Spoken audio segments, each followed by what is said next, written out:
the horse road. You know, this one the horse road. The not good the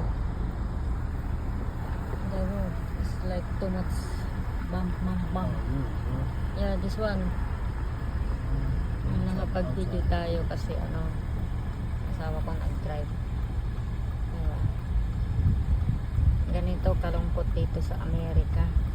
Wala kang makitang naglalakad.